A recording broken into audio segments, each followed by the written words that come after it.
important to them. Did they seek your advice on how they should do that? Yes. Okay. They did.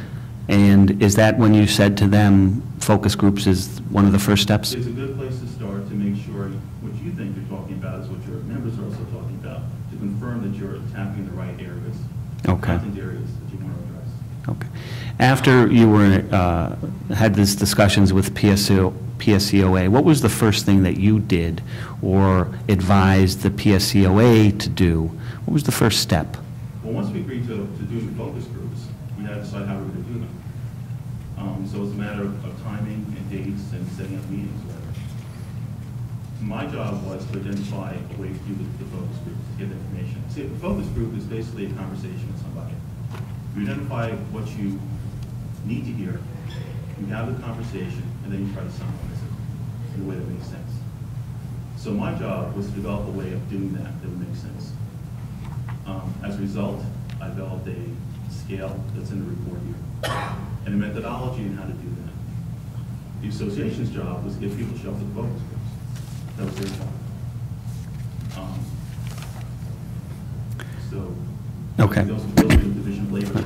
Now, prior to developing the questions that were you going to use in these focus groups, did you do or take any action to find out more about what a correctional officer and an H-1 member does in Pennsylvania?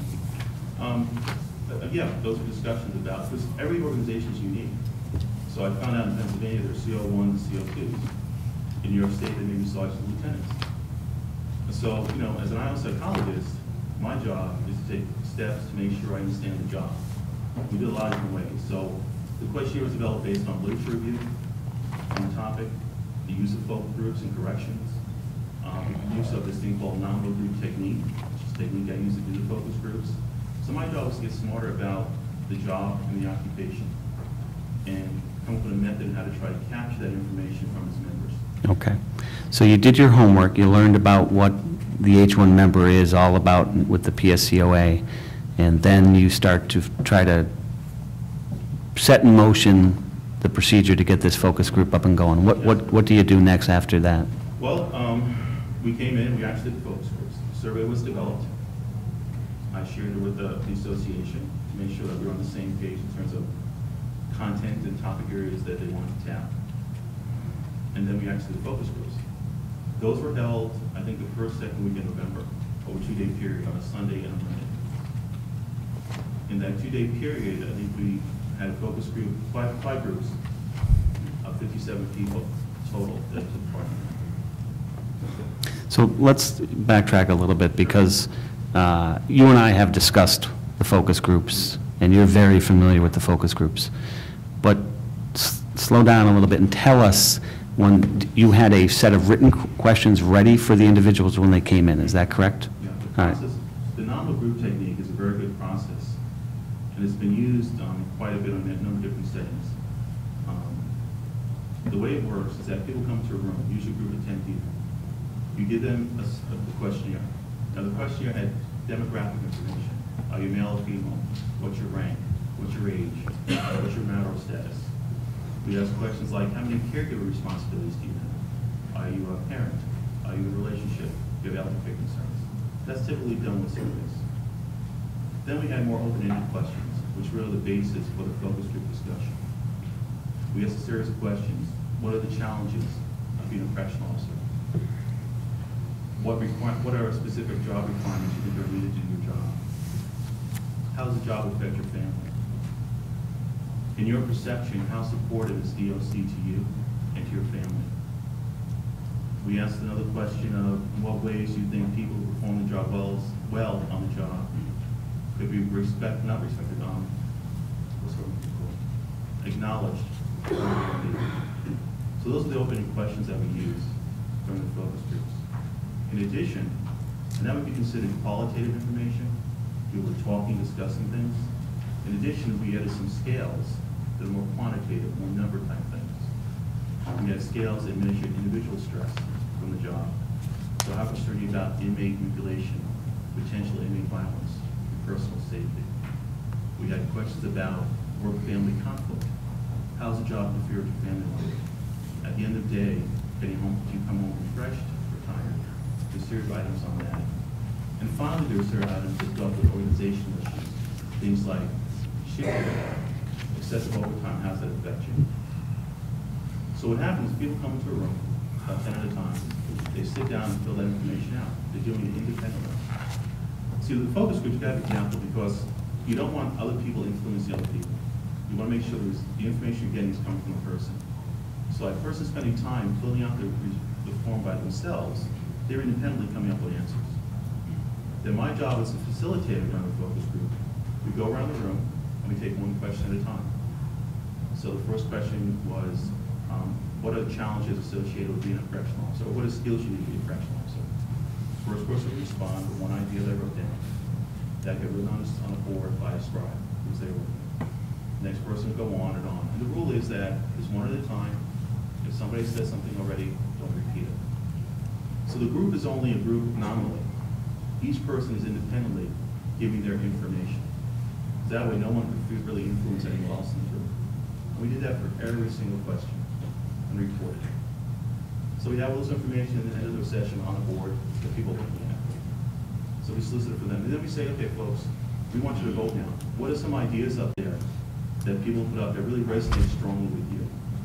And a voting procedure takes place. They independently vote on the items or ideas they think are strongly associated with the question they answer. Then our job is to kind of synthesize it down further to make sense out of that. What are the real issues here? And that's not for every single question. So each focus group took about 2 hours. It's an intensive, long process that it's a thorough examination of what people are thinking. Okay, so we talked about the objective that PSCOA had asked you to try to complete. These types of focus groups that you were conducting, is this a process that is readily acceptable in your field? Yeah. When I did the research for this, we have something called PsychInfo, PSYCH, capital INFO. It's a database of all articles ever published on a topic. So if you type in the word focus group, you get over 12,000 articles that have been done with focus groups. That people use focus groups as research. When you type in corrections, it goes down to 93. But it is an acceptable process procedure. And either knowledge group technique is a very acceptable and has been used quite a bit in the research. It's used in marketing, it's used in academic settings, it's been used in field research on jury selection, it's used in a lot of different settings. Okay. So the focus groups, were there 4, did you say 4 days? We had one group of spouses and 4 officers. And those groups consisted of CO1s and CO2s. Okay. And what, in addition to having the CO1 and CO2s there, what would the purpose of having the spouses there? Well, what I've learned from the research I've done is when you take a job on in corrections, you're not just taking that job on yourself. Your family takes on the job also. And I think as some people testified earlier today, there's a ripple effect with the job. It affects your spouse, it affects your kids. And many times family members have a unique perspective of how the job influences the officer. And I thought it was important to get that perspective. Because if the association's job was to really understand what the issues are for its members, you can talk to members, which is important, but also families have a unique perspective also on what's going on and providing more rich information to give a better picture of what the issues are. In your experience in the field dealing with the stress issues that COs face, is that also an accepted practice to involve family members in trying to determine issues? That's the whole goal of NIJ's CLEF program. Typically in the past, when people talk about stress in corrections and law enforcement and occupations like that, the family was typically left out of it. What I found out for NIJ from the work I did as a visiting fellow was that for any successful program to really work well and really help out the officer, the family has to be an important factor in that process. And after you completed your work at NIJ, has this become a more accepted practice of trying to deal with stress COs are dealing with? We're getting there. I mean, it's like a cultural shift. The gentleman mentioned earlier about the paramilitary organization, kind of a macho type of thing. In the past, when I talked to some CEOs from New York State, the way they dealt with stress situations was after an event, there was a couple of shots, meet you at the bar kind of thing. But now we're realizing that that's not enough. There's more help that is needed, and they just don't leave at the front door of the jail when they go home. It goes home with them. there's definitely a spillover effect that goes onto the family. And the family could be a really important instrumental tool to help the officer deal with the stress on the job, because they're the ones who were seeing it. Now, you use the term law enforcement, okay? You've dealt with issues facing COs. Mm-hmm. You've dealt with issues facing police officers, is that correct? Yeah. So when you use the term law enforcement, is that who you're referring to? Both. I would say both, yeah. Are there unique issues that you found in your work that face COs and perhaps police officers don't face? Because they belong to law enforcement and COs together sometimes. And from my experience, I think there are different jobs. You know, for example, when I talk to law enforcement officers, they give someone a ticket, they're on to the next person. You know, with a CO, and just the way COs explain it to me, you go and work every day, you may be with the same group of people over a long period of time. Someone's serving 5 years to 10 years, you see this person every single day. Also, CO told me once, we're serving time. I go to work in the morning, I'm in jail for 10 hours a day. One officer explained it this way to me, so I spend more time with inmates than I do with my family sometimes. If I have a forced overtime, I'm going to spend more time that day in the institution than with my family. So that's one way I think it's different. I think another way it's really different, and the literature talks about this, is the respect issue. Kids say, I want to be a police officer when I grow up, I want to be a firefighter. Kids say, I want to be a CO. I think we have a stigma, the public has a stigma with the occupation. Some COs I've spoken to even say they won't tell people they're a CO, they'll say I work for the state. They don't feel comfortable sharing information with other people because of the negative stigma they receive from people who know they're CO. They, from the media and other sources, we have this perception of what COs are and what they do and things such as that. So I think in that way the jobs are kind of different. Now, in regard to conducting these focus groups, after you had collected all the information from the participants, what was the next step that you did? The next step was to make sense out of it. Okay. This took about 3 months to do. It's a long, drawn-out process. We had to go back and look at the responses that each group gave. We'll look at the individual responses on the forms, figure out how this makes sense. The way we did that was we looked at all the responses that each group gave us to each other. Myself and the scribe in the room, the person was there also. We independently took the material and tried to make sense out of it. What does this really mean? Kind of whittle it down a little more. We did it independently, separately. And then we met together to get some kind of inter-rater reliability or agreement on what the terms meant. We did that, and that's a report of some of the appendices there. Okay, and then you compiled that into your summary report? Right. I Okay. compiled in the summary, but then I used also quotes from the questions to try to give clarity to what a summary item meant. Okay. So we have the quotes from the actual officers and spouses, which kind of clarify what something meant, like,